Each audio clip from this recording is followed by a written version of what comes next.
আজকে কতটা দিন ধরে কইছি যে এক প্যাকেট কয়েল আনো। এই যে একটা কয়েল আছে, এই একটা কয়েল রে মনে আজকে 3-4 দিন ধরে আমি অর্ধেক অর্ধেক করে ভাঙ্গা ভাঙ্গা জ্বালাই। আর এত অভাবে পড়ছে, 2 মুঠা লাল শাক নিয়ে আইছে, আর এই যে 1.5 কেজি মনে আলু, এডি আইনা আমারে কইতাছে 1 সপ্তাহ খাইবার লেগে। আসলে এমনি কি সংসার পালন যায়, চালান যায়? কিন্তু আমি মানুষটা চালাই, কি করবো? কারণ আমার জামাইয়ের যে ইনকাম নাই, তার পরিস্থিতি এতটাই খারাপ, এখন দিনকাল আমার না খেয়ে পার করতে হইব। তারপরে আল্লাহ পাকের কাছে শুকরিয়া, ভালো আছি, সুস্থ আছি।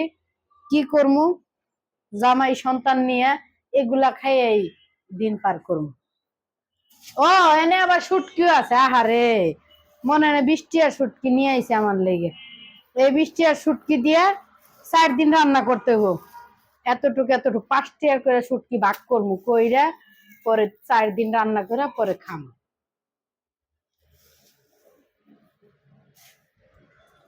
এই যে একটা মেস, এটা মনে আজকে 6 মাস হয়েছে, তাও গ্যাস ফুরাই না। এটা আমার মতো।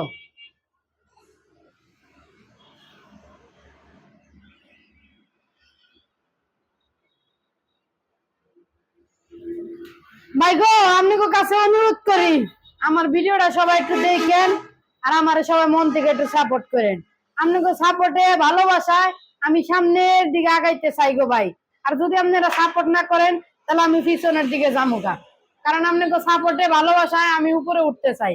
তো সবাই আমার একটু সাপোর্ট করেন। কয়েলের ধোঁয়াটা যেমনি জ্বলতেছে উপরের দিকে, আমার জীবনটাও চলে যেন উপরের দিকে। ভাই সবাই একটু দোয়া করেন, সাপোর্ট করেন মন থেকে।